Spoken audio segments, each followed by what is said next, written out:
Holy f***, it's the Roundtable!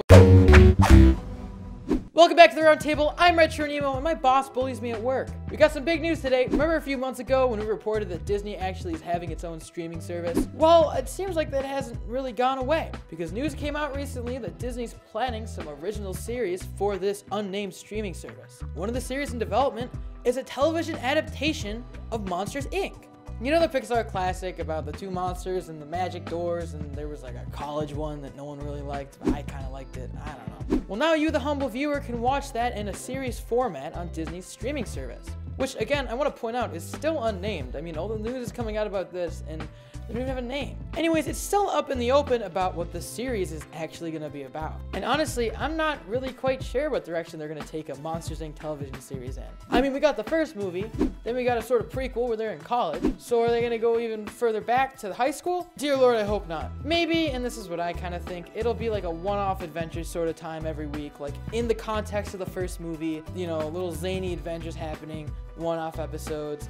That sort of deal. This is actually the first Disney Pixar animated television show since the Buzz Lightyear cartoon, so it's really interesting to see how they're gonna take it. I just remembered that they did the Cars Tomato Tales. I don't know if that technically counts as a TV show, but I might have been wrong on my earlier comment. Still, I don't think that's the most memorable, true-to-form Disney Pixar collaboration you should really be focusing on when you're looking back on it. They were really just bumpers. I kind of always tuned out.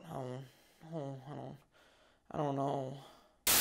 And it's kind of true to form the fact that the Buzz Lightyear cartoon aired on cable. This is going to air on their streaming service. How far that media transition has really become. It's really interesting. On top of this, if you're a fan of High School Musical, and dear Lord, why wouldn't you be? It is also getting a television adaptation. So if you didn't get enough with the movies or that Sharpay spinoff, you get to watch a series about it. Now, I don't think this will have any of the original cast member, but I don't know. There's not a lot of information out on it, so it could be an entire reunion. Though honestly, if they're able to get Zac Efron on, they're gonna have a pretty big budget.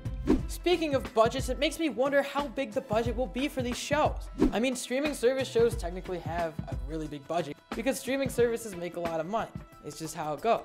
And Disney is not short on money, believe me, that thing owns everything. Do you think it was over? Well, you're wrong, because they're also making a Star Wars TV show. A live-action Star Wars TV show. We're not talking about cartoons no more, we're talking about real-life actors on a set. Like, you know, the movies, but in a television show form. This will be the first Star Wars live-action TV show, I'm pretty sure. I don't know, don't source me on that.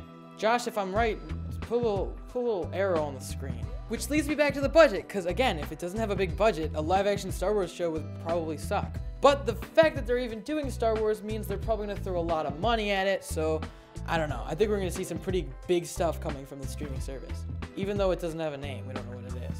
If this succeeds, will they make other Disney Pixar movies into TV shows? Will we get a Mulan TV show? Will we get a WALL-E TV show? How boring would that be?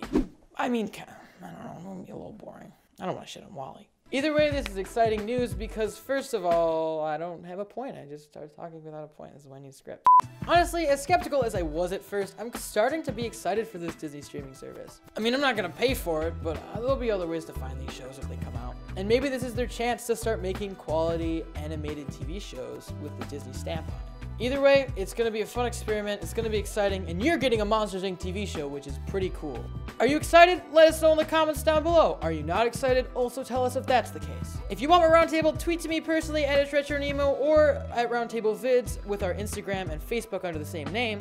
Check out our Snapchat Roundtable YT for little goofs we capture throughout the day. If you're extra generous, consider supporting us on Patreon. If you're feeling extra social, check out our Discord and Amino app. If you like the video, give it a like, share it, and subscribe to the Roundtable for more great cartoon content. Hit that little bell to join the notification squad. I'm RetroNemo. This has been a whole video that you just watched, and I'll see you next time. Hopefully we don't get bought out by Disney. I don't know.